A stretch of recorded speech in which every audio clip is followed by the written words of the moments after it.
ಎಲ್ಲರಿಗೂ ನಮಸ್ಕಾರ. ನಾನು ನಿಮ್ಮ ಸಿಂಪಲ್ ಮನುಷ್ಯ, ಸಿಂಪಲ್ 9 ನ್ಯೂಸ್ಗಾಗಿ. ನನ್ನ ನೇರ ಪ್ರಶ್ನೆ ವೀಕ್ಷಕರೇ ನಿಮಗೆ, ಈ ವರ್ಷ ಶಾಲೆಗಳಿಗೆ ಎಷ್ಟು ಲಕ್ಷ ಫೀಸ್ ಕಟ್ಟಿದ್ರಿ? ಮಕ್ಕಳಿಗೆ ಕಾಲೇಜ್ ಓದ್ತಾ ಇದ್ದರೆ ಎಷ್ಟು ಲಕ್ಷ ಫೀಸ್ ಕಟ್ಟಿದ್ರಿ? ಬರೋ ವರ್ಷಕ್ಕೆ ಏನು ಪ್ಲ್ಯಾನ್ ಮಾಡ್ಕೊಂಡಿದ್ದೀರಾ? ಎಷ್ಟು ಕುಟುಂಬಗಳು ಶುಲ್ಕದ ಕಾರಣದಿಂದ ಮಕ್ಕಳು ಓದನ್ನು ಬಿಡೋ ಥರ ಆಯಿತು? ದಯವಿಟ್ಟು ಬೇಜಾರು ಮಾಡ್ಕೊಂಬಿಡಿ, ಈ ಥರ ಪರ್ಸ್ನಲ್ ಕ್ವೆಶ್ಚನ್ಸ್ ಕೇಳ್ತಾ ಇದ್ದೀನಿ ಅಂತ. ಇದಕ್ಕೆಲ್ಲ ಒಂದು ಕಾರಣ ಇದೆ. ಇದೇ ಸೆಪ್ಟೆಂಬರ್ 22ರಿಂದ ಕರ್ನಾಟಕ ರಾಜ್ಯ ಹಿಂದುಳಿದ ವರ್ಗಗಳ ಆಯೋಗ ಸಾಮಾಜಿಕ ಮತ್ತು ಶೈಕ್ಷಣಿಕ ಸಮೀಕ್ಷೆ 2025 ಇದೇ ಸೆಪ್ಟೆಂಬರ್ 22ರಿಂದ ಅಕ್ಟೋಬರ್ 7ವರೆಗೂ ಪ್ರಾರಂಭ ಮಾಡ್ತಿದ್ದಾರೆ. ಈ ಪ್ರಶ್ನಾವಳಿಯಲ್ಲಿ ಸಾಮಾಜಿಕ ಸ್ಥಿತಿ, ಜಾತಿ, ಶಿಕ್ಷಣ ಹಂತಗಳು ಮತ್ತು ಶಾಲಾ ಬಿಟ್ಟು ಕೊಡುವಿಕೆ ಕಾರಣಗಳು ಒಳಗೊಂಡಿರುವ ಪ್ರಶ್ನಾವಳಿ ಇರುತ್ತೆ.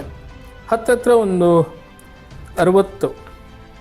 60 ಕ್ವೆಶ್ಚನ್ಸ್ ಈ ಸಮೀಕ್ಷೆಯಲ್ಲಿ ಮಾಡಿದ್ದಾರೆ. ಬೇಸಿಕ್ ಡೀಟೇಲ್ಸ್, ನಿಮ್ಮ ಹೆಸರು, ಡಿಸ್ಟ್ರಿಕ್ಟ್ ಡೀಟೇಲ್ಸ್ ತೊಗೊತಾರೆ, ಆಧಾರ್ ರಿಜಿಸ್ಟರ್ಡ್ ಮೊಬೈಲ್ ನಂಬರ್ ಕೇಳ್ತಾರೆ, ಪ್ಲಸ್ಸು ನಿಮ್ಮ ಕಾಸ್ಟು, ಸಬ್ ಕಾಸ್ಟು ಎಲ್ಲ ಕೇಳ್ತಾರೆ.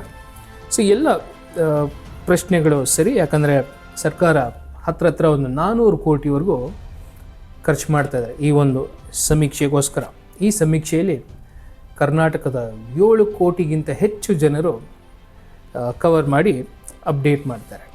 ಸೊ ನಿಮ್ಗೆ ತಿಳಿದ ಹಾಗೆ, ಸರ್ಕಾರ ಹೇಳಿದ ಹಾಗೆ ಸಾಮಾಜಿಕ ಸ್ಥಿತಿ, ಜಾತಿ, ಶಿಕ್ಷಣ ಇದ್ರ ಬಗ್ಗೆ ಡೀಟೇಲ್ಡಾಗೆ ಈ ಸರ್ವೆಯಲ್ಲಿ ಕವರ್ ಮಾಡ್ತಾರೆ. ಸೊ ಇದರಲ್ಲಿ ವಿಶೇಷವಾಗಿ ಈ ಸಿಂಪಲ್ ಮನುಷ್ಯನ ಸಿಂಪಲ್ ಪ್ರಶ್ನೆ ಏನಪ್ಪ ಅಂದರೆ, ಕ್ವೆಶ್ಚನ್ ನಂಬರ್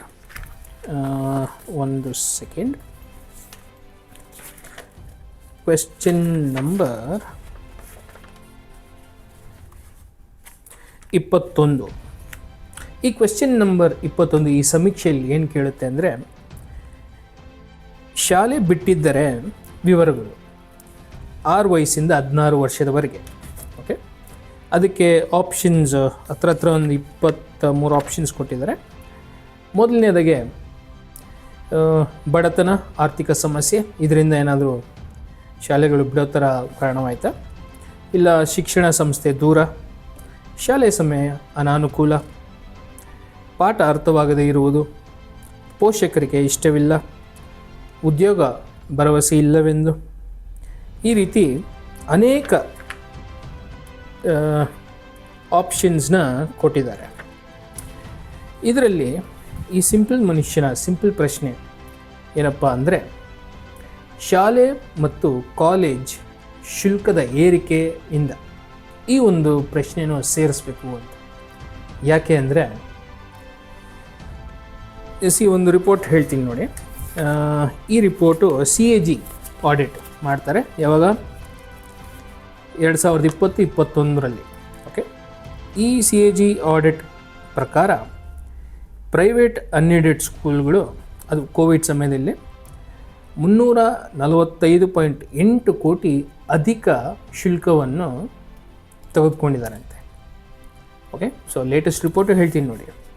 2023-24 ಈ ರಿಪೋರ್ಟ್ನ ಪ್ರಕಾರ ಕರ್ನಾಟಕದ ಡ್ರಾಪ್ಔಟ್ ರೇಟ್ 22.2%.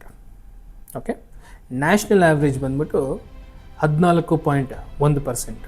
ಓಕೆ, ಇದರಲ್ಲಿ ಸ್ಪೆಷಲಿ 9ನೇ ತರಗತಿ 10ನೇ ತರಗತಿಯವರು ಜಾಸ್ತಿ ಇದ್ದಾರಂತೆ. ಇದು ಸೆಂಟ್ರಲ್ ಗೌರ್ಮೆಂಟ್ ಸರ್ವೆ ಮಾಡಿ ಸ್ಟೇಟ್ ಗೌರ್ಮೆಂಟ್ಗೆ ನೀಡಿದ್ದಾರೆ ಈ ರಿಪೋರ್ಟ್ನ. ನಾನು ಡಿಸ್ಕ್ರಿಪ್ಷನಲ್ಲಿ ಈ ರಿಪೋರ್ಟ್ ಲಿಂಕ್ನೂ ಹಾಕಿರ್ತೀನಿ. ಕೇರಳ ಡ್ರಾಪ್ಔಟ್ ರೇಟ್ ಎಷ್ಟಿರ್ಬೋದು ಅಂದ್ಕೊಳ್ತೀರಾ? 3.41%. ಏನಾದರೂ ಕಲ್ತ್ಕೊಳೋದಿದೆಯಾ ಸ್ಟೇಟ್ನಿಂದ? ಖಂಡಿತ ಇದೆ. ತಮಿಳುನಾಡು 7.68%, ತೆಲಂಗಾಣ 11.43%, ಆಂಧ್ರ ಪ್ರದೇಶ್ 12.48%. ನಾರ್ತ್ ಕಡೆ ಮಾತಾಡೋದು ಬೇಡ ಬಿಡಿ, ಯಾಕೆಂದರೆ ಬಿಹಾರ 25.63%, ಅಸ್ಸಾಂ 25.07%. ನಂಬರ್ಸ್ ಹೇಳ್ಕೊತ ಹೋಗ್ಬೋದು. ಮಹಾರಾಷ್ಟ್ರ, ಜಾರ್ಖಂಡ್, ತ್ರಿಪುರಾ, ಪಂಜಾಬ್, ಮಹಾರಾಷ್ಟ್ರ, ರಾಜಸ್ಥಾನ್ ಹೇಳ್ಕೊತ ಹೋಗ್ಬೋದು. ಸೊ ನಮ್ಮ ರಿಕ್ವೆಸ್ಟ್ ಸರ್ಕಾರಕ್ಕೆ ಏನೇ ಅಂದರೆ, 400 ಕೋಟಿಗಿಂತ ಹೆಚ್ಚು ಖರ್ಚು ಮಾಡ್ತಾ ಇದ್ದೀರಾ. ಜನರ ಆರ್ಥಿಕ ಸ್ಥಿತಿ ಮತ್ತು ಮಕ್ಕಳ ಭವಿಷ್ಯದ ಬಗ್ಗೆ ಕಾಳಜಿ ತಗೊಂಡು ಈ ಒಂದು ದೊಡ್ಡ ಮಟ್ಟದ ಸಮೀಕ್ಷೆ ಮಾಡ್ತಾ ಇದ್ದೀರಾ. ತುಂಬ ಒಳ್ಳೆಯ ವಿಚಾರ. ದಯವಿಟ್ಟು ಈ ಪ್ರಶ್ನೆಯನ್ನು ಸರ್ಕಾರ ಈ ಸಮೀಕ್ಷೆಯಲ್ಲಿ ಸೇರಿಸಬೇಕು. ಏನಂದರೆ, ಶಾಲೆ ಮತ್ತು ಕಾಲೇಜು ಶುಲ್ಕದ ಏರಿಕೆಯಿಂದ ಎಷ್ಟು ಜನ ಮಕ್ಕಳು ಶಿಕ್ಷಣವನ್ನು ಬಿಡೋ ಥರ ಆಯಿತು. ಮತ್ತು ಇನ್ನೊಂದು ಬೇಜಾರಾದ ಸಂಗತಿ ಏನೆಂದರೆ, ಎಷ್ಟೋ ಜನ ಅವರಿಗೆ ಇಷ್ಟವಾದ ಕೋರ್ಸ್ಗಳನ್ನು ಮಾಡೋಕ್ಕಾಗ್ದಿರ ಈ ಶುಲ್ಕದ ಕಾರಣದಿಂದ ಆರ್ಟ್ಸು, ಕಾಮರ್ಸ್, ಇನ್ನೊಂದು ಮತ್ತೊಂದು ತಗೊಂಡು ಏನಕ್ಕೆ ತಂದೆ ತಾಯಿಗೆ ಕಷ್ಟ ಕೊಡಬೇಕು ಅಂತ ಅವ್ರಿಗೆ ಇಷ್ಟವಾಗಿಲ್ದಿರೋ ಸಬ್ಜೆಕ್ಟ್ಗಳನ್ನ ಓದ್ತಾ ಇದ್ದಾರೆ. ಎಷ್ಟೋ ಜನ ಇಂಜಿನಿಯರ್ ಆಗಬೇಕು, ಮೆಡಿಸಿನ್ ಓದಬೇಕು, ನಂಬರ್ಸ್ಗಳಿದೆ, ಹೇಳ್ತಾ ಹೋದರೆ ಸಮಯ ಜಾಸ್ತಿ ತಗೊಳುತ್ತೆ. ಸೊ ನಮ್ಮ ಪ್ರಶ್ನೆ ಇಷ್ಟೇ, ಸರ್ಕಾರದ ಸಮೀಕ್ಷೆಯಲ್ಲಿ ಈ ಪ್ರಮುಖ ಪ್ರಶ್ನೆಯನ್ನು ಏಕೆ ಸೇರಿಸಲಿಲ್ಲ? ಕುಟುಂಬಗಳ ನಿಜವಾದ ಸಂಕಷ್ಟವನ್ನು ಸರ್ಕಾರ ಯಾವಾಗ ಗಮನಿಸುತ್ತದೆ? ಹೆಚ್ಚುತ್ತಿರುವ ಖಾಸಗಿ ಶಾಲಾ ಶುಲ್ಕ ಅನೇಕ ಮಕ್ಕಳು ಶಾಲಾ ಬಿಟ್ಟು ಹೋಗುವುದಕ್ಕೆ ಕಾರಣ ಹೇಳ್ತಾ ಹೋಗ್ಬೋದು. ಸೊ ನಾನು ಜನರಿಗೆ ರಿಕ್ವೆಸ್ಟ್ ಮಾಡ್ಕೊಳೋದೇನೆಂದರೆ, ಅಕಸ್ಮಾತ್ ಸರ್ಕಾರ ಟೈಮಿಗೆ ಈ ಒಂದು ಪ್ರಶ್ನೆಯನ್ನು ಈ ಸಮೀಕ್ಷೆಯಲ್ಲಿ ಸೇರ್ಸೋಕ್ಕೆ ಆಗಿಲ್ಲ ಅಂದರೆ, ಅದಕ್ಕೂ ಒಂದು ಸಜೆಷನ್ ಈ ಸಿಂಪಲ್ ಮನುಷ್ಯನ ಕಡೆಯಿಂದ ಏನಂದರೆ, ಇದರಲ್ಲಿ ಕ್ವೆಶ್ಚನ್ 21 6ರಿಂದ 16 ವಯಸ್ಸು, ಇದು ಶಾಲೆ ಮಟ್ಟದಲ್ಲಿ ಕವರ್ ಮಾಡ್ತಾರೆ. ಅದೇ ರೀತಿ ಕ್ವೆಶ್ಚನ್ ನಂಬರ್ 22 16 ವರ್ಷದಿಂದ 40 ವರ್ಷದವರೆಗೆ ವಿದ್ಯಾಭ್ಯಾಸ ಮುಂದುವರಿಸಲು ಆಗದ ಕಾರಣ. ಸೇಮ್ ಅದೇ ಆಪ್ಷನ್ಸ್ ನೀಡಿರ್ತಾರೆ. ಬಡತನ, ಆರ್ಥಿಕ ಸಮಸ್ಯೆ, ಪೋಷಕರಿಗೆ ಇಷ್ಟವಿಲ್ಲ, ಮನೆ ಕೆಲಸ, ಕೃಷಿ ಕೆಲಸ, ಕುಟುಂಬವನ್ನು ನೋಡ್ಕೋಬೇಕು, ಆಲ್ರೆಡಿ ಕೆಲಸ ಸಿಕ್ಕಿದೆ, ಲಿಂಗಭೇದ, ಈ ಥರ ಹಲವಾರು ಆಪ್ಷನ್ಸ್ ಸರ್ಕಾರ ನೀಡ್ತಾ ಇದೆ. ಸೊ ನಮ್ಮ ಪ್ರಶ್ನೆ ಏನಪ್ಪ ಅಂದರೆ, ಅಕಸ್ಮಾತ್ ಸರ್ಕಾರ ಈ ಒಂದು ಪ್ರಶ್ನೆ, ಈ ಶುಲ್ಕದ ಬಗ್ಗೆ ಪ್ರಶ್ನೆ ಸೇರ್ಸೋಕ್ಕಾಗಿಲ್ಲ ಅಂದರೆ, ಜನರು ಈ ವಿಚಾರವನ್ನು ಸರ್ಕಾರದ ಮುಂದೆ ಸೇರಿಸ್ಬೋದು. ಅದು ಹೇಗೆ ಅಂದರೆ, ಆಪ್ಷನ್ ನಂಬರ್ 23 ಇತರೆ ಅಂತ. ಅಕಸ್ಮಾತ್ ಈ ಶುಲ್ಕದಿಂದ ನಿಮ್ಮ ಮಕ್ಕಳನ್ನು ಶಾಲೆ ಕಾಲೇಜುಗಳಿಗೆ ಸೇರ್ಸೋಕ್ಕಾಗ್ದಿರ ಇದ್ದರೆ, ದಯವಿಟ್ಟು ಇತರೆ ಅನ್ನೋ ಆಪ್ಷನ್ನಲ್ಲಿ ಶುಲ್ಕ ಅಂತ ಮೆನ್ಷನ್ ಮಾಡ್ಬೋದು. ಶುಲ್ಕದ ಭಾರವೇ ಮಕ್ಕಳ ಓದಿಗೆ ಅಡ್ಡಿ ಅಂತ ಹೇಳಬಹುದು. ಅಕಸ್ಮಾತ್ ಇಷ್ಟು ವರ್ಷಗಳು ನೀವು ಮಕ್ಕಳನ್ನ ಓದಿಸ್ಕೊಂಡ್ಬಂದು ಇನ್ನು ಮುಂದೆ ಓದಿಸೋಕ್ಕೆ ಕಷ್ಟ ಇದೆ ಅಂದರೆ, ಇದೇ ಆಪ್ಷನ್ನ ನೀವು ಹೇಳಬಹುದು. ಈ ಒಂದು ವಿಚಾರದಿಂದ ಸರ್ಕಾರಕ್ಕೆ ಒಂದು ನಂಬರ್, ಒಂದು ಪರ್ಸೆಂಟೇಜ್ ಹೋಗಿ ಸೇರುತ್ತೆ. ಸೊ ಸರ್ಕಾರಕ್ಕೆ ಆವಾಗ ಅರಿವು ಬರುತ್ತೆ, ಈ ಶುಲ್ಕದಿಂದ ಎಷ್ಟು ಜನ ಮಕ್ಕಳು ತಮ್ಮ ವಿದ್ಯಾಭ್ಯಾಸವನ್ನು ಕಳೆದುಕೊಳ್ತಾ ಇದ್ದಾರೆ.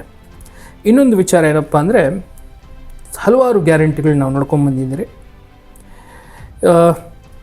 ಸ್ಯಾಲ್ರಿ ಹೈಕ್ ಅಂತ ಬಂದಾಗ ಗ್ಯಾರಂಟಿ ಇಲ್ಲ, ಇಷ್ಟೇ ಪರ್ಸೆಂಟ್ ಸ್ಯಾಲ್ರಿ ಹೈಕ್ ಆಗುತ್ತೆ, ಆದ್ದರಿಂದ ತಮ್ಮ ಕುಟುಂಬಗಳ ಆರ್ಥಿಕ ಪರಿಸ್ಥಿತಿನ ಚೆನ್ನಾಗಿ ನೋಡ್ಕೊಬೋದು ಅಂತ ಗ್ಯಾರಂಟಿ ಇಲ್ಲ.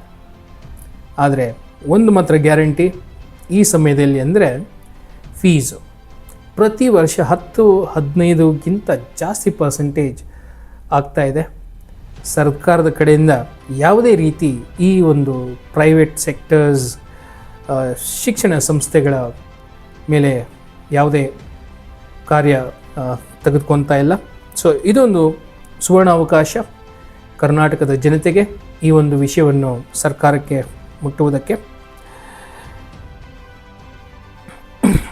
ಸಿಂಪಲ್ ಮನುಷ್ಯನ ಸಿಂಪಲ್ ರಿಕ್ವೆಸ್ಟ್ ಇಷ್ಟೇನೆ, ದಯವಿಟ್ಟು ಈ ಒಂದು ಸಮೀಕ್ಷೆಯನ್ನು ಉಪಯೋಗಿಸ್ಕೊಬೇಕು. ಯಾಕಂದರೆ ಸರ್ಕಾರವೇ ನಿಮ್ಮ ಮನೆ ಬಾಗಿಲಿಗೆ ಬಂದು ಈ ಎಲ್ಲ ವಿಚಾರಗಳನ್ನು ತಿಳಿದುಕೊಳ್ಳೋದಕ್ಕೆ ಮುಂದೆ ಬರ್ತಾ ಇದ್ದಾರೆ.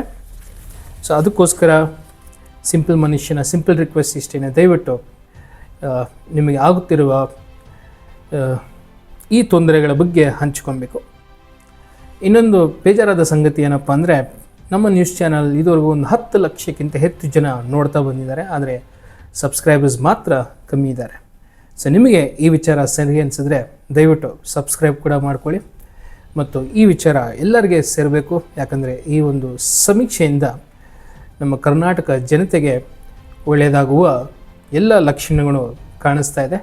ಸೊ ಈ ಕೆಲವು ಮಾತುಗಳನ್ನು ಹೇಳುತ್ತಾ ನಾನು ನಿಮ್ಮ ಸಿಂಪಲ್ ಮನುಷ್ಯ, ಸಿಂಪಲ್ 9 ನ್ಯೂಸ್ಗಾಗಿ ಧನ್ಯವಾದಗಳು.